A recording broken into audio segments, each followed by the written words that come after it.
What's going on, guys? JV here, and today I have some more Cleveland Browns football talk for you. And what a week one it was. Oh, Christ. I still have a bad taste in my mouth. Terrible.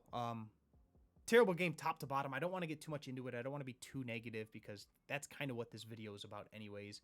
And if you're new to the video, man, please, if you like what you see and you would like to see more content, if you would like to hit that like button, hit the subscribe button, notification bell, all the support, whatever you're willing to give. I would greatly appreciate it. Lots of sports content coming. Lots of Cleveland sports content coming. We got some video game stuff with Cleveland teams, you know, some Browns and Madden, some Indians and MLB. But we'll get there. That's a little bit further down the line. But all kinds of different content. So, if you want to come along the ride with us, show some support, I would appreciate it. But let's get into the video, man. We're talking Odell Beckham Jr. and should the Browns trade Odell? The answer is no. But I want to make a video on it because I've been seeing it all over the internet, all over forums, Facebook groups, whatever it may be, and it's killing me. We're 1 week into the season, people. 1 week. A season with no training camp, a season with a shortened preseason, a no preseason and a shortened training camp. You get the point. With a new offensive head coach, a new scheme, a new playbook, everything is brand new. Yesterday was like the trial run. Oh, and by the way, I don't know if you guys know this, but I don't know if you guys have heard of the team called the Baltimore Ravens. We played the Ravens yesterday. I made a video or a couple videos leading up to Sunday. I knew Sunday was going to be ugly. We were set up for it to be ugly. You got the Ravens, powerhouse, Lamar Jackson, Super Bowl caliber team, Hall of Fame head coach potentially, pretty much a refresher for that team. That, obviously new season, but they have an identity, they have a scheme, they know what works for them. You had to expect them to come out and just be dominant for the most part, especially at home. There's no way Harbaugh was going to have those guys not ready. And then you have the Browns. Like I said, knew everything: coach, play caller, system, blah. Yesterday was week one of putting all of that together to see what you have. Would I have liked it to be better? Of course. Would I have liked it to be more competitive in the second half? Of course.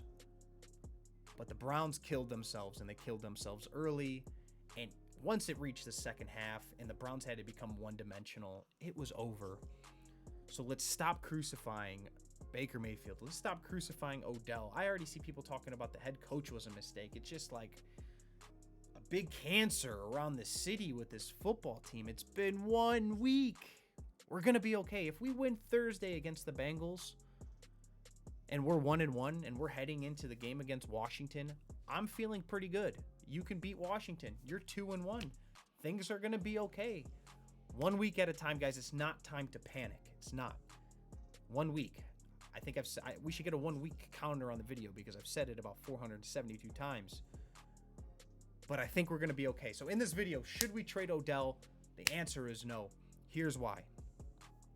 In order for this offense to be as explosive as we want it to, we are going to need a good 1-2 punch at receiver.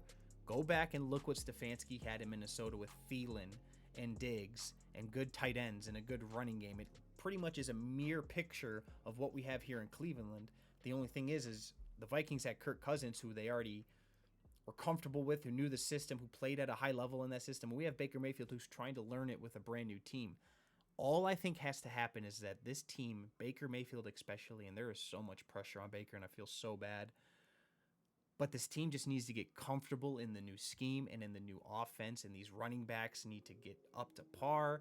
But once this running game starts to take off and this offense begins to take off and we have this identity of what we want to do, I think the sky is the limit. We just ran into Baltimore week one at the worst time. I mean, what a game for Coach Stefanski to have to coach. First game of the year, his first head coaching game of his career with no preseason. Just, I can go on and on. He was set up for failure, and I'm not panicking yet, and neither should you guys. Odell Beckham Jr. can still make plays in this league. People forget that even in this Freddie Kitchens offense last year that was a disaster, where Odell Beckham didn't even seem like your primary target all year, Odell Beckham still had 1,000+ yards last year. We need him to do that again this year. If Odell and Jarvis both have over 1,000 yards, with how Stefanski's going to run this team with these two running backs, we should be pretty good. We should be pretty good. So no, the Browns should not trade Odell. It is way, way, way too early. Once we get to week 5, 6, 7, if we want to start being more critical then, I think we can do that then. But we have to give these guys, especially this offense, 3-4 weeks to just really figure it all out, gel, come together. They need to have ugly losses. They need to fight. They need to battle in order to come together. I don't want to call the Baltimore loss a blessing, but I think it could have been one of those, one of those kinds of losses that where you kind of take a step back, coaching, players, everybody included, and be like, okay, we're working harder because we know how big Thursday night in Cincinnati is going to be. I expect the Browns to come out against Cincy, and I just mean run the football, and play decent enough defense. I don't think our defense played terrible outside of the linebacker spot. The linebackers were exposed all day, whether it was Lamar Jackson in the tight ends or whether it was plays around the perimeter or having to cover receivers in the middle of the field. The linebackers were pitiful. So I hope we see I hope we see progression at the linebacker spot. But all in all, I don't think the defense played the worst game they could ever play. Are they going to be a top 10 defense this year? No. But I also don't think they're the worst, and I don't think they're as bad as what we saw Sunday. But yeah, I know I kind of ranted in the video, and I wanted the video title to be, should the Browns trade Odell? And I don't even want to talk too much about it, but the answer is no, guys. 1 week. We played 1 week. He had 10 targets. He's obviously going to be a big part of this offense. Let these guys gel, learn the offense, get the ball rolling, and I think things will be okay. Come week 5 and 6, if I still have to make these videos about Odell, then yeah, they're probably going to be a little bit more negative. But let's see how things work out, guys. I don't want to panic yet. I just don't think it's wise to panic yet. I don't think it's fair to panic yet. More so. So yeah, big game Thursday against the Bengals, guys. I know I didn't even I don't even feel like I talked too much about Odell. I didn't think I needed to. The answer is no. It's too early. So stop all the nonsense. But yes, good video. I ranted a little bit, but I'm cool with it. I hope you guys enjoyed the content. I'll have another new video for you guys tomorrow. It's going to be Cleveland Browns related, especially early on in the Cleveland season. I'm having fun. So yeah, we'll keep the content coming. You guys keep supporting. I appreciate everything. And yeah, do not forget, go Dogs.